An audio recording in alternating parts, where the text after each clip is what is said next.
Here they are, the golf balls I'm playing today.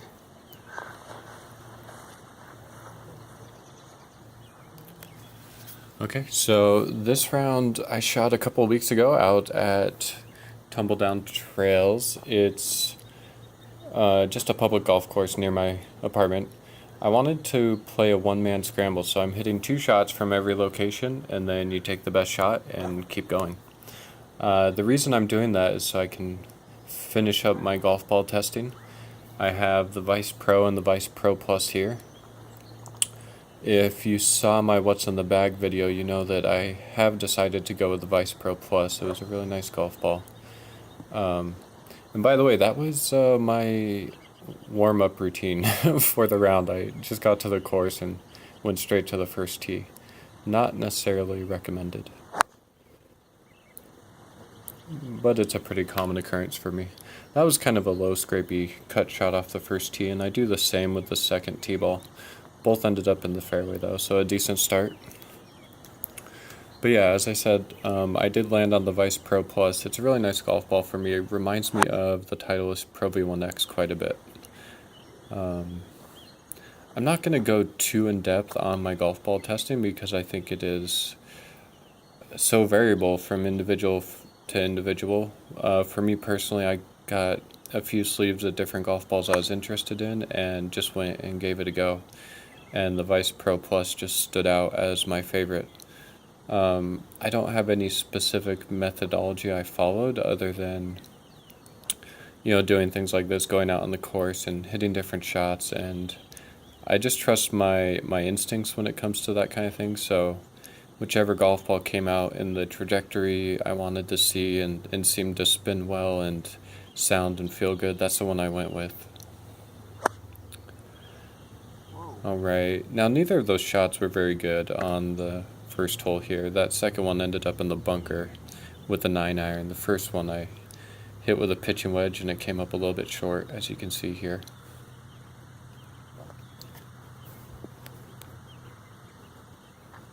But there you go, birdie time. That's the way to do it.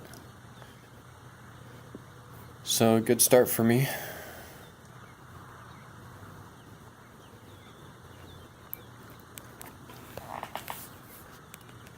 Yeah, this tee shot coming up on the second hole is a tricky one. It's a really narrow fairway.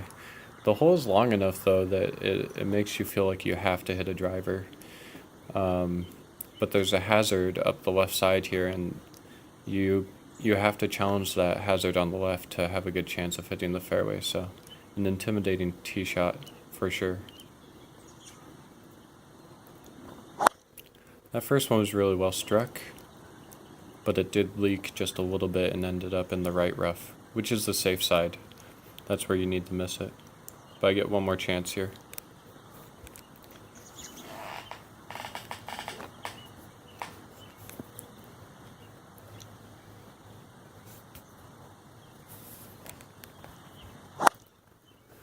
And that ball started on a much better line and ended up right in the middle of the fairway.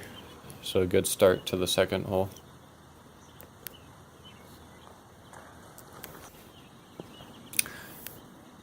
Yeah, and I really enjoyed doing the scramble. Just as a random side note, if you're ever out on the course, like I was here in the evening and there aren't many people out, this is an idea you can take and to have a little bit of fun and to get a little bit of extra practice in.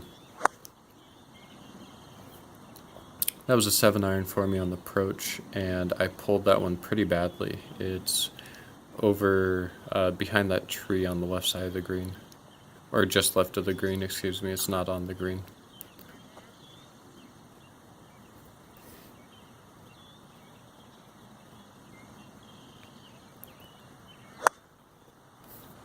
Much better shot there on the second one.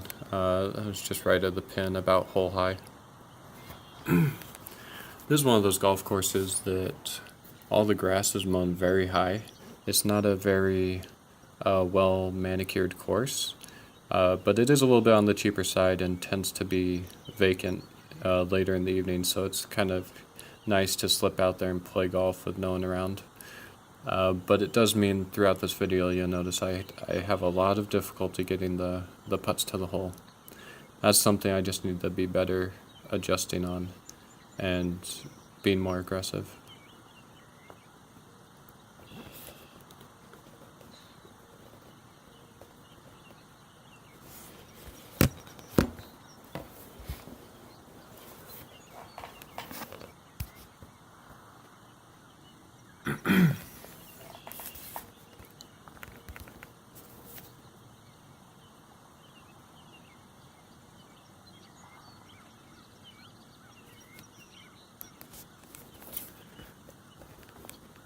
Yeah, those were two pretty disappointing efforts, and no pressure, but if I don't make this one, it's a bogey. Yeah, no trouble there, but that's a little nerve-wracking in a scramble. You don't want to make a bogey, so I was happy to be able to knock that in the hole. Yeah, you can see what I'm talking about here. The grass is just really high. I'm on the tee box, and you're essentially hitting out of rough, so I'm just trying to stomp some of the grass down to give myself a decent lie.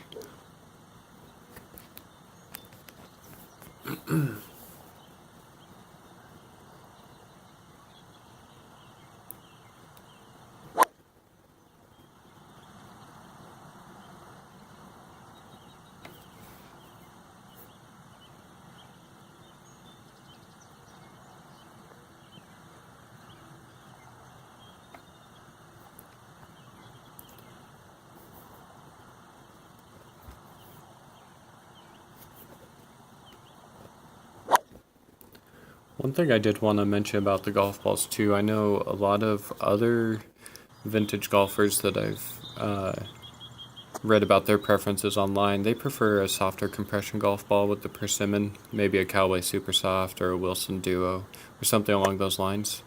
And I will say that those golf balls feel absolutely fantastic off the club face. They're very soft, a very muted sound. But for me, the performance is just not there, so I didn't consider any of them in my testing. The problem I've had with those is those golf balls tend to launch a bit high with too little spin on short irons, so it'll go too far, and then on the driver I don't hit it quite as far as I do a premium golf ball.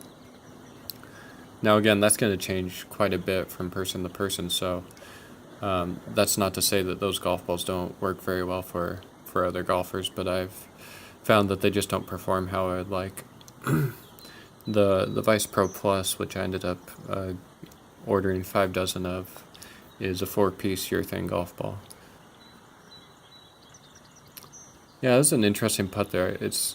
I don't know if you could tell, but it actually broke towards the back of the green at the end. And I made a nice correction in terms of line on the second one, but I didn't have enough speed, so another par here.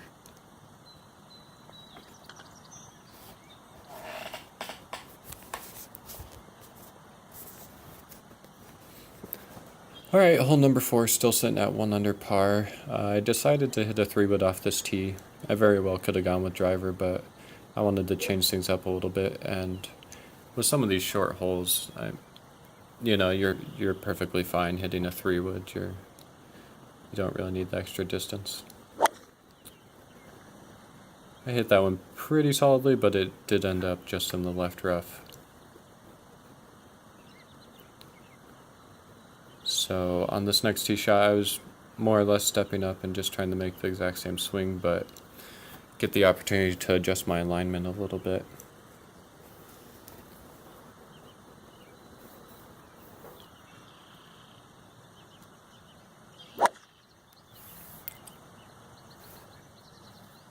I love the sound of the golf ball coming off the old wooden clubs. It sounds terrific. It's even better in person. That's definitely one of the perks to playing some vintage gear.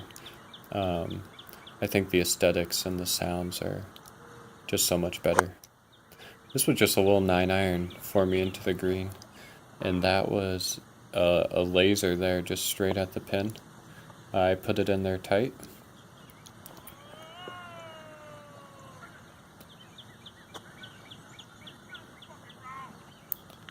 I apologize, someone in the background did swear there. So if you're hopefully you didn't hear that, but if you did, I do apologize. I did not realize that was in there until after I reviewed the video. I must have been very focused or something. I'm not sure that's the case, but I didn't notice until after I reviewed the video. So yeah, like I said, I hit that one in it tight. My second shot ended up out to the right. I wasn't too happy with it. But just a short putt here for birdie to go to 2 under. Yeah, and I only needed one try there. I do putt with the pin in whenever I'm filming. I just think it's easier to see when I look at it on camera. Also, it saves you a few seconds on every green. You don't have to go take the pin out and put it back in. In more serious rounds, I certainly don't putt with the pin in, but yeah, this hole, little par 3, the pin was on the far left, and I'm hitting a 6-iron.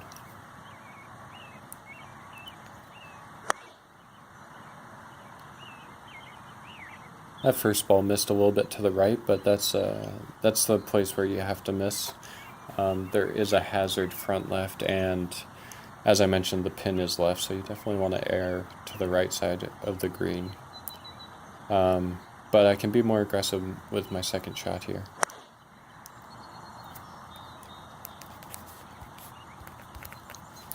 And yeah, that was a really good one, exactly where I wanted it to go.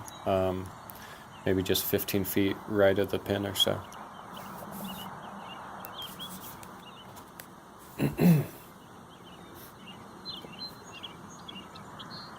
And this green, speed-wise, was in a little better shape than the other ones, but as you can tell, it's a little damaged and bumpy, so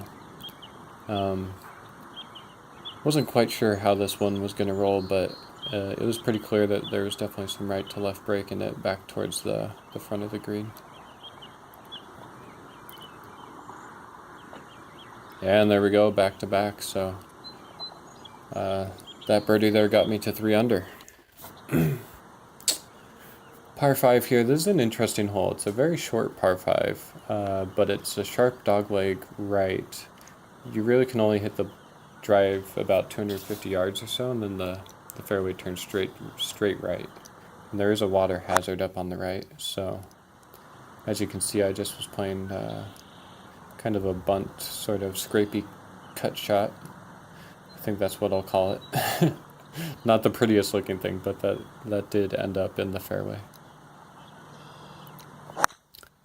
Yeah, and that one was that was even worse. That was just your regular good old-fashioned banana slice. That one also ended up in the fairway, but neither of them went very far, so I left myself further into the green than I would have liked.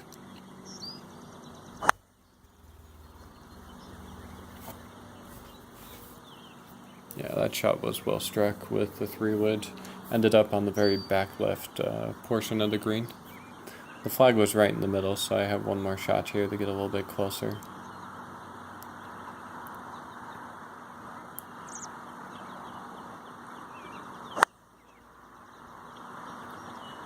And that one was right on line, but not quite as well struck, so that one came up just a little bit short. But despite that, I felt that this was the easier 2-putt, even though it was from off the green, so I went with the second ball.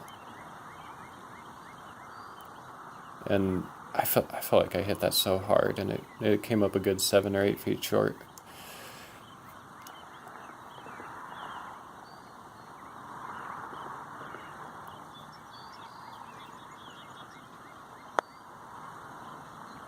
Yeah, and the second putt was not much better. A really miserable effort there. I had about 7 feet left for my birdie.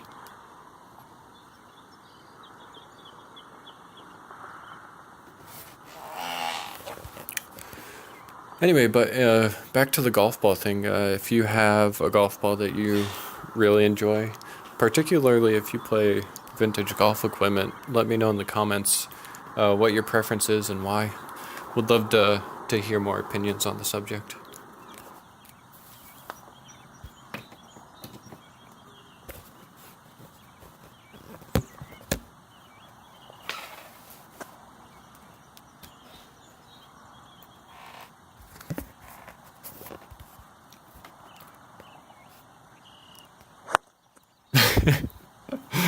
Oh, that was so bad. Come on, Kyle. Don't top it. You only have one left. Oh, man. That does not happen often, but when it does, it's pretty humiliating. One more chance here. This is a 4-iron on the par 3. Luckily, that one came off nice. Was just right at the pin. Man, that was horrible. Those are the kinds of shots you're tempted to edit out of the film, but I felt that would be disingenuous, so I left it in there for you. But anyway, it's a one-man scramble, so I still have birdie putt.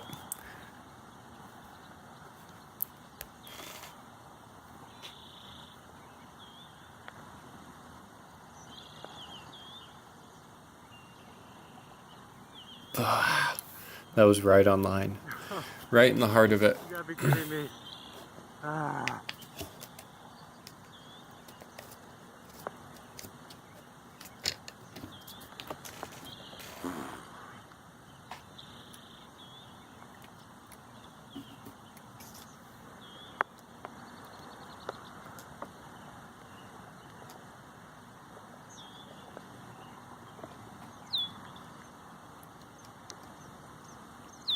Yeah, so it's going to end up just being a par on this hole. I really would have liked to have that 4th birdie in a row. That would have been cool. But yeah, still 4 under, heading to number 8. I guess technically this is number 17. I was playing the back 9. This hole is a dogleg left, and I was playing mostly cut shot today, so my start line is going to be just inside the trees on the right side. That was a good ball there. You know, one thing I wasn't doing in this round, in a regular one-man scramble, if you put one in the fairway like that, you might go back and get your driver and hit your second shot with a driver, but I elected not to do it that way because I was comparing the golf balls and I wanted to hit each shot with the same club.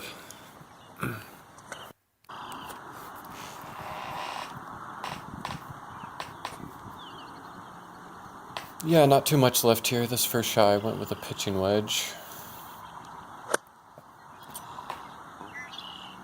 And I pulled it a little bit.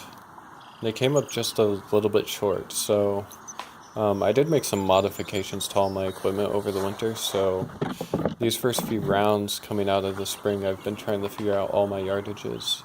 I think I do have them pretty well dialed in now, but at the time I wasn't quite sure, so went back and grabbed a 9-iron.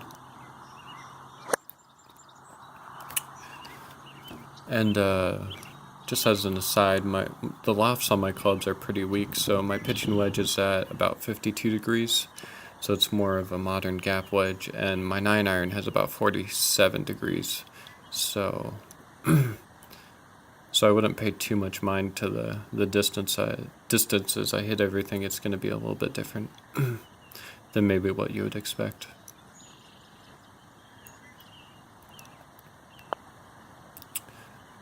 You know, from this view, I'm actually liking my putting stroke quite a bit.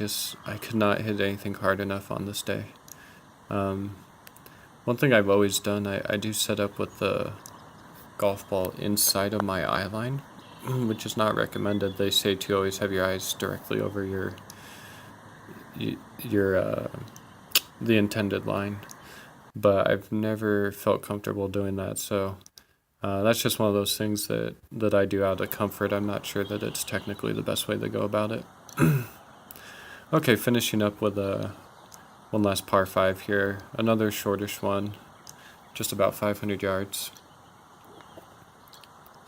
And as you can see, it's actually a double dogleg, so it turns right around the trees and then it comes back a little bit to the left. That was a really good shot there. It started right at my aiming point, that dark tree at the corner, and faded it off of that into the middle of the fairway.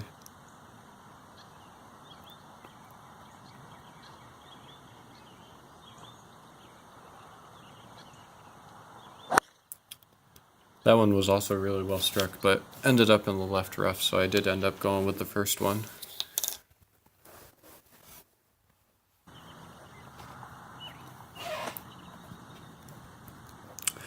I'm hitting the second shot with a 4-wood, and I've been really happy with the 3 and 4-wood in my bag right now. I've been really happy with them. I've really struggled to find a good 4-wood. To me, almost all the 4-woods I've seen, the face just looks a little hooky, and it's hard to find a good 4-wood, I think.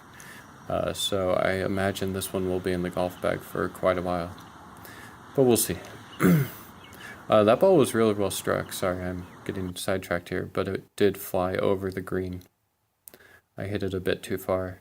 And that second one ended up in the right trap. I ended up going with the first one just because the trap was extremely wet, and I didn't think I was going to be able to get the ball close. Although this was a short-sighted chipped shot, so I didn't have much of a chance from here either. But I did leave myself just about 12 to 15 feet for my birdie, and if I can put this in, that'd put me at 5 under. Which is a really good score for me. Even doing a one-man scramble, I probably wouldn't have expected to shoot 5 under. Yeah, I missed that one on the low side, so just need to adjust a little bit here.